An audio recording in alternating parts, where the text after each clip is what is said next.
Hi, this is Chelsea from Schiller's Sewing Circle, and I'm here to show you how to make the wicked cute party hat from the Spooky Soiree from Kimberbell Events. I feel like you need to say it like with a Massachusetts accent, with a wicked cute, wicked awesome. But anyway, so what you're going to need for this is your instructions, which you'll find in your kit, your little baggie that says wicked cute party hat. Say that 5 times fast. And in there you're going to find 5 different pieces of fabric and a full piece of felt. You'll need a 6x10 hoop with a piece of tearaway stabilizer. I have a fusible just because I had some laying around. You do not need fusible, so if you see the shiny, don't worry about it. Regular tearaway is fine. It does not need to fuse. All right. You'll need, of course, the design pulled up on your machine. And for thread colors, there is a few different colors that we will be using. There's a little satin stitch, a decorative stitch that goes on it, and an edging on the hat. And that's about it. There's not too many thread colors on this. So to start, it's going to stitch a little placement stitch for where we need to put our felt.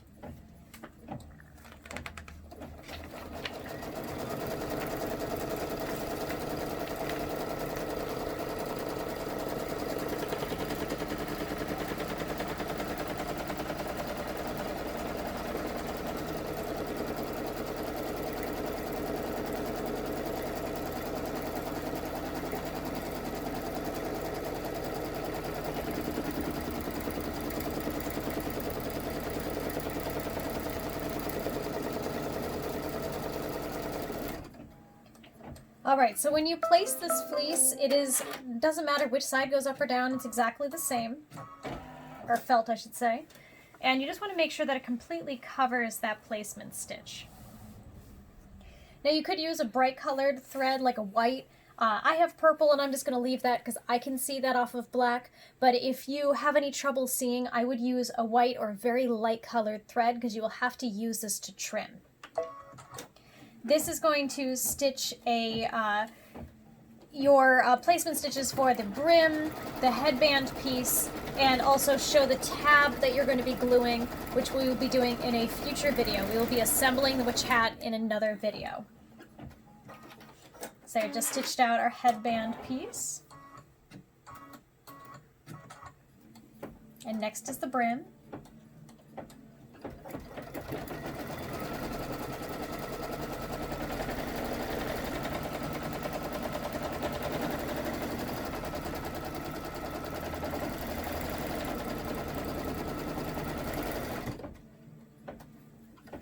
Now while this is stitching out, I think this would be really fun to do with different colors. So for me, I have a bunch of little scrap pieces of felt, and I could make the same hat with a pink or another bright color, maybe a yellow, pink. You could make a princess, sort of hat or something like that. But you can replace what's in the picture with different colored fabrics.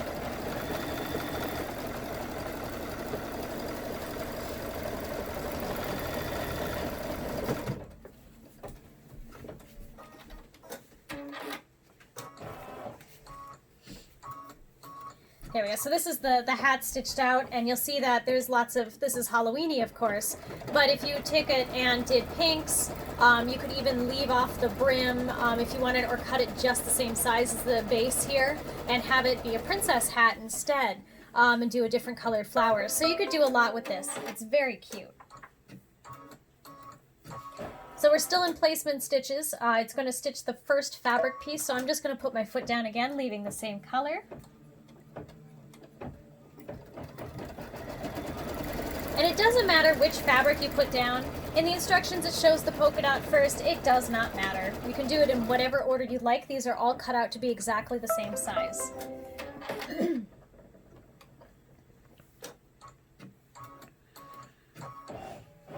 So you're going to take your fabric and, as it says in the instructions, I'll lift this up to show you, completely cover that placement stitch.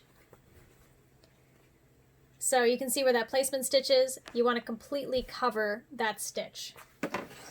This doesn't do any types of folds or anything like you've done in other embroidery projects. It just stitches, and we're going to trim with our applique scissors. So if you don't have applique scissors on you, you may want to grab those for this next part. And all of these fabrics, by the way, are going to be placed right side face up.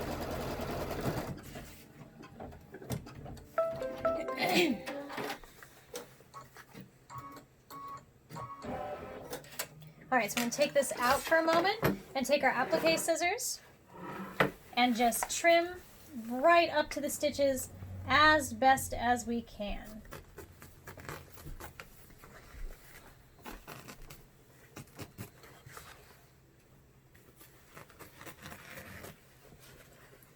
And if you have a really nice pair of applique scissors like I do, it'll go nice and quick. Oops, and it looks like my hoop caught my thread and accidentally unthreaded it. So we're just going to quickly rethread that. There we go. So now it's our next placement stitch. So once again, it doesn't matter which color you decide to go next. You can put these out of order, whatever you'd like to do.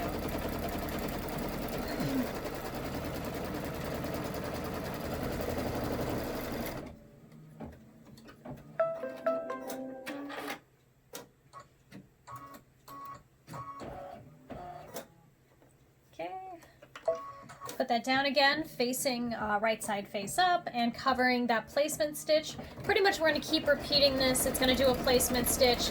You put your fabric down right side face up, it tacks it down nicely, and then you trim around the outside.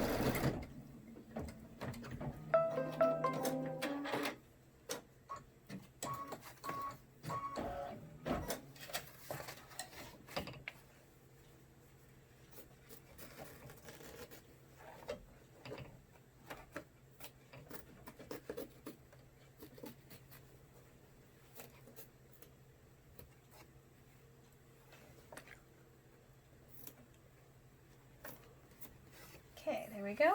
So now on to our next placement stitch.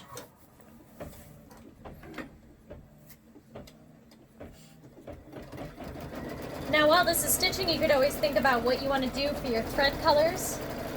So the hat again, it does a solid satin stitch that covers all your raw edges and then 2 decorative stitches over it. There's also a little spider web.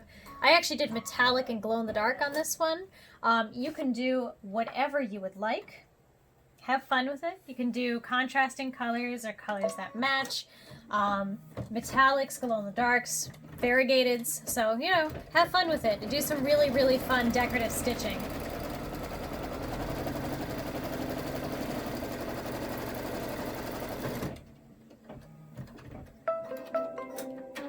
All right, we're almost there.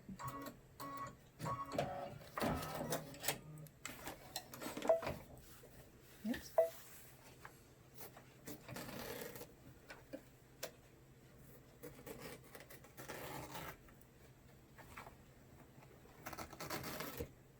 There we go.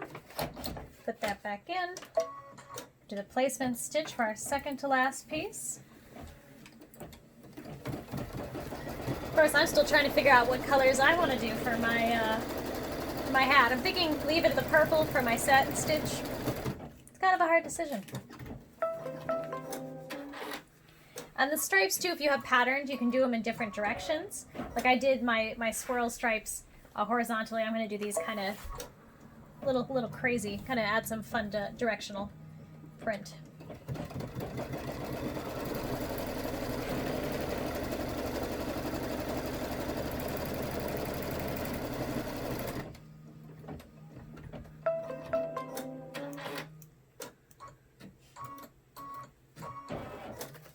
Okay, take that out.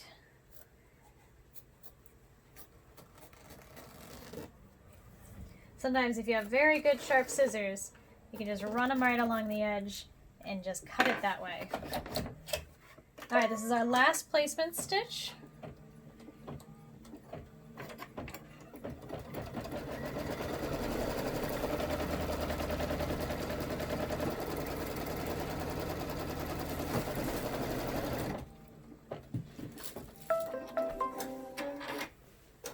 And then you just lay your last fabric piece down, covering that placement stitch. and stitch around.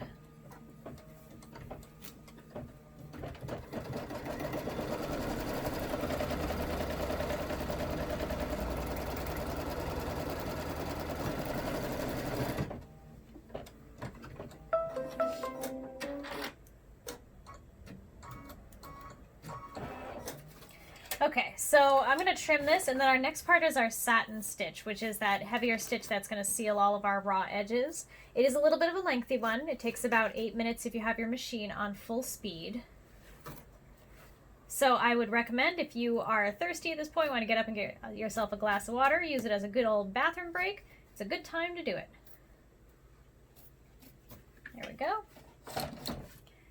All right, I'm going to leave it in purple. And there we go. All right, we'll let that stitch out and we'll be right back.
All right, so I stepped out, and while I was stepping out, I grabbed a couple different cool types of thread.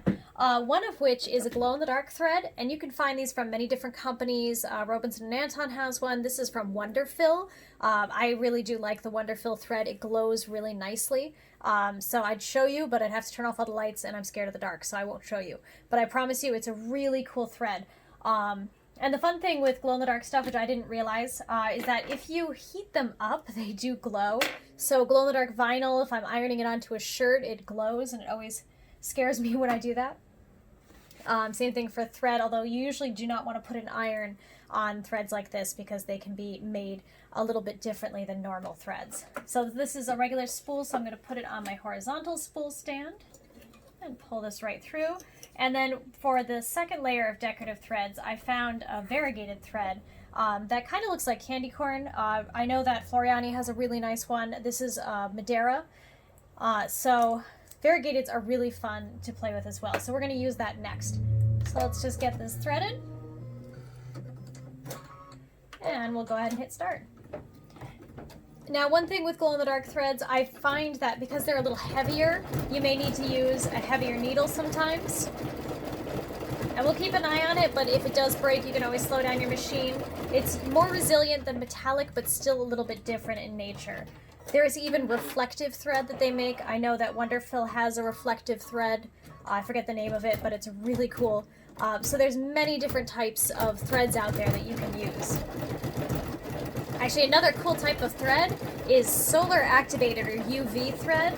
I have not found a mainstream brand that carries it, but it's a thread that when you go outside, it actually changes color in the sun. So inside it's white, outside it'll be a bright, brilliant color. I have one spool that I bought a while back, but apparently the color does fade after a while and it doesn't actually change. So hopefully they'll work on that technology, because I think that would be a nice thing to stitch with.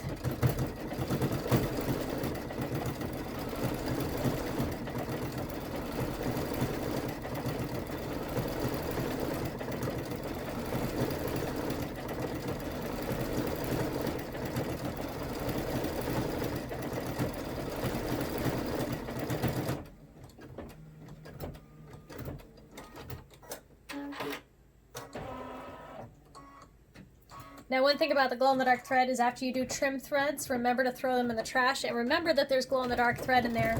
I've done it before where I've gotten the thread on me and then went to go use the bathroom, and you go inside and suddenly something on you is glowing, and it can scare you. So just remember that you use glow-in-the-dark thread if you do.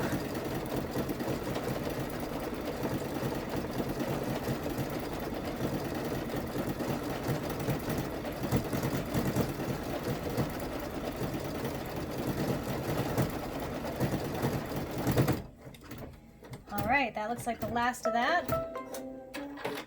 Looks like the project is getting a little thick. Alright, so pull this out. I know I didn't do the trim thing again. If you guys are watching a previous video, you shouldn't just pull the thread out like that. We're going to put this guy right here, and we'll thread again, because it's a different type of stool. It's not a cone. It's a regular spool. I'm going to put it on the horizontal spool stand. Let's see how this will look. I'll hit start.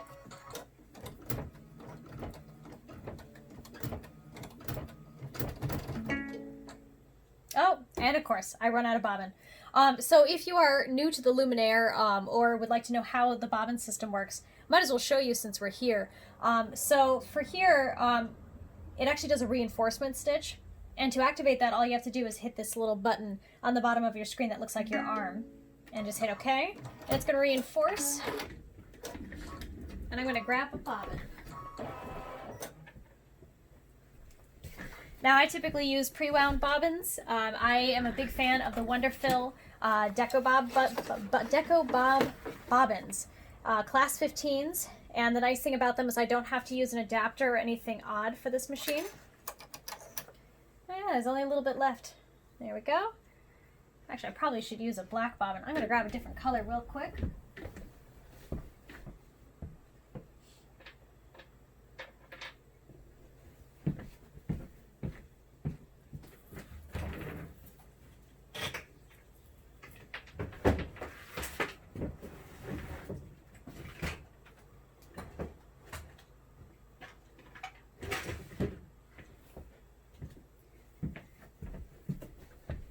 Okay, I'm back.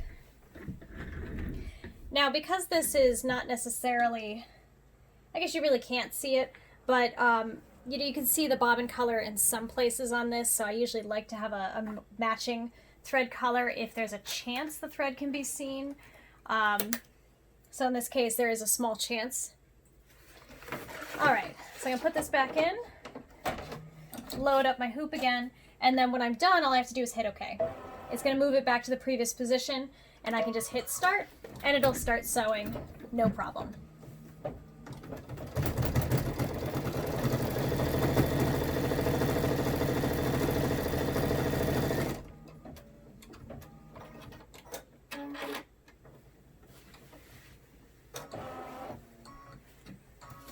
And while this is stitching out, I can decide what I want to have for my border stitch right along here, which is your bottom stitch. I did purple on this particular one because of the purple tulle, but you could do orange or another color. And of course, oh, and I almost forgot too, there's the spiderweb as well. What to do for the spiderweb?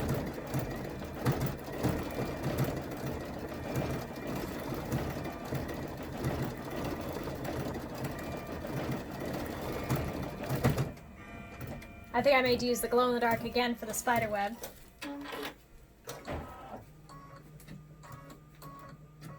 Maybe I'll use the variegated for the bottom. Why not?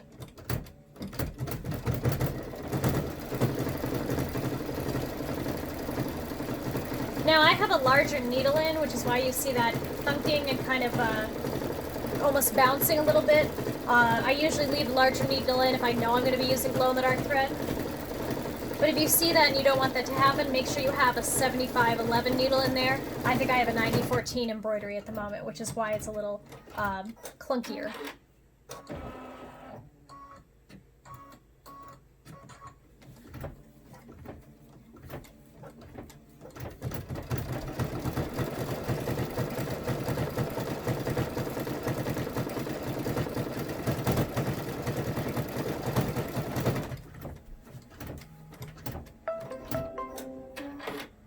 All right, spiderweb time.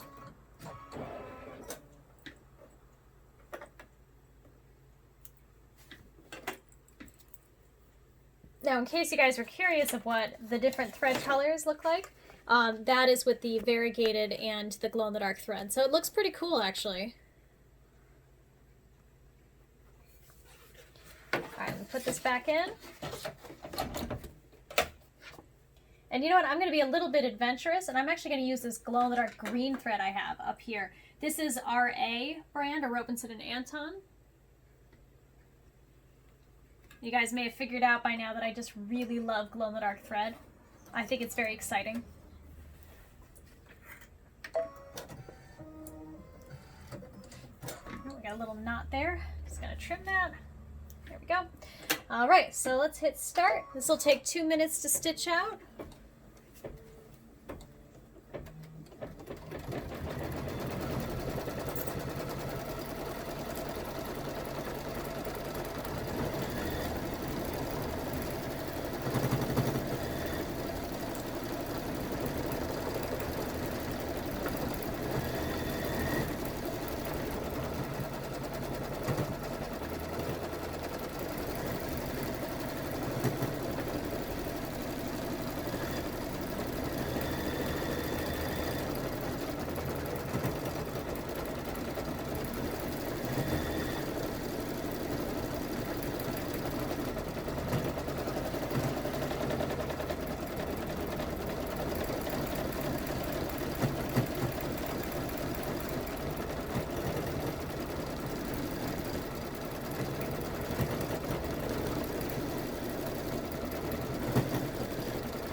All right. So if you were doing this in another color scheme and maybe making one of the princess hats or something else, you would want to, of course, skip the spider web unless you had a very dusty princess with cobwebs on her hat. So you may want to skip that.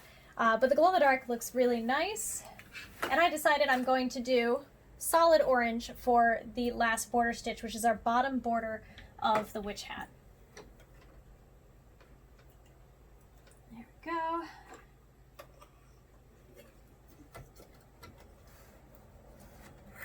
Okay. And this one's about 3 minutes, so it is not too long. And again, this is your bottom border stitch right here.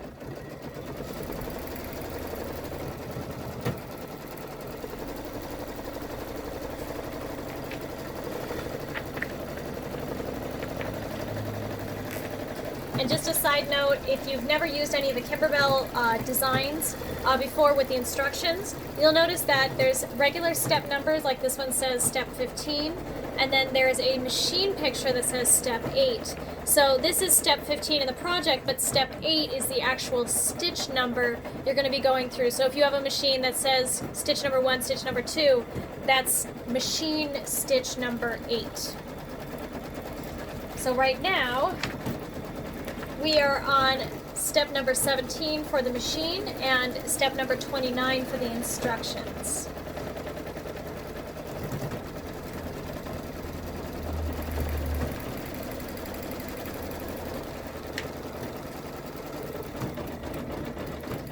And this lesson, we're just going to finish by cutting this out. The actual assembly with the gluing of the hat we're going to be doing in a live Zoom class at lunch. If you're watching this video after our event is over and you want to get that video, we are recording it and posting it up on our YouTube. So just look for the video that is labeled Spooky Soiree Witch Hat Assembly, and it will be posted up on YouTube with this video. So you're welcome to watch that to assemble the hat. It's really not too difficult, but I want to make sure that when I do my Zoom class, you'll be able to see it really well with our cutting my craft table rather than here at the machine.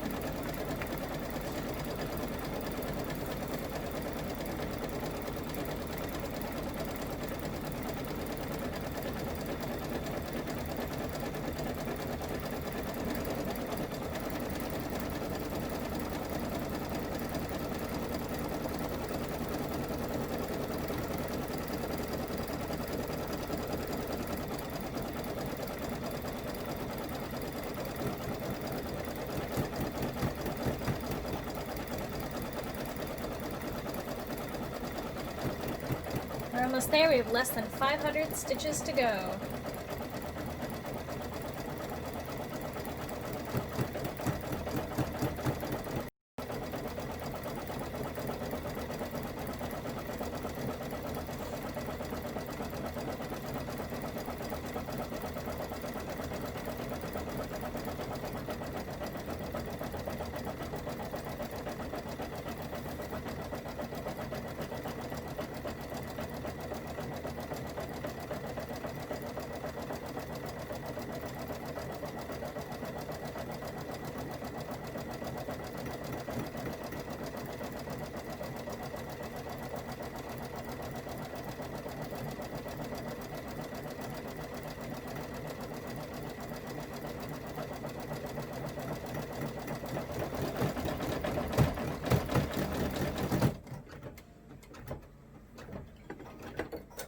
All right.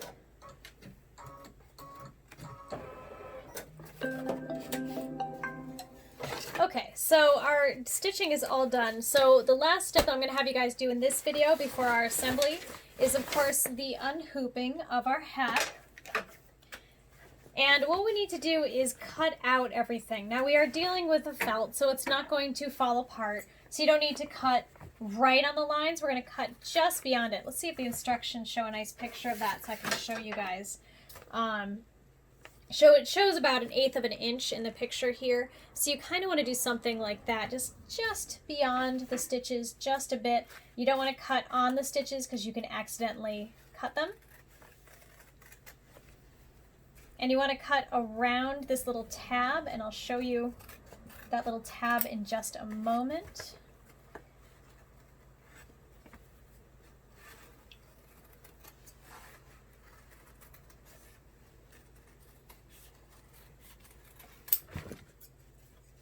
And you can always come back and smooth out your cuts here. Yeah, I cut that one a little wonky, so I'm just going to fix that. But there we go. So you want to make sure that you cut out that little tab as well. We don't need to worry about ripping the stabilizer off of our witch hat because that is not going to be visible. You could rip it off around the edges if you wanted to, and you could have done that beforehand as well. The other designs here are our little tab, which is the brim, not the brim, the headband piece, and we will be cutting out the brim as well. And these you can actually cut right on the lines if you'd like. I'm cutting them just outside, so our little headband piece. And then these ones you do want to remove that tearaway stabilizer. Let's see if I can actually get a hold of it. There we go. And then just rip that right off.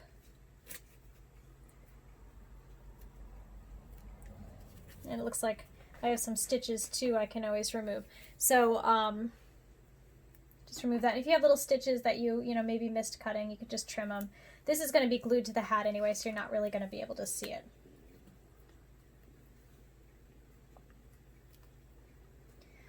Put that there. So you just want to trim right on those stitches. Sometimes a small scissor might help you get a little bit more detailed. If it's a little wonky looking, again, it's going to be glued to the underneath of your head band, so it really doesn't matter. So there's that piece. And then next is our brim. So you want to just cut the circle, the outside circle here. You do not want to cut the inside circle. The inside circle is actually a placement of where your hat is going to be glued.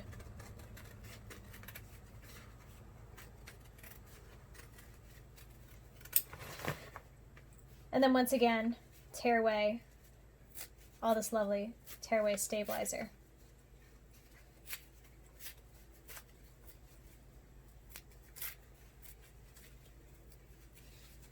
And if you have some puffs left over, you can just pull them out. I always get little tufts.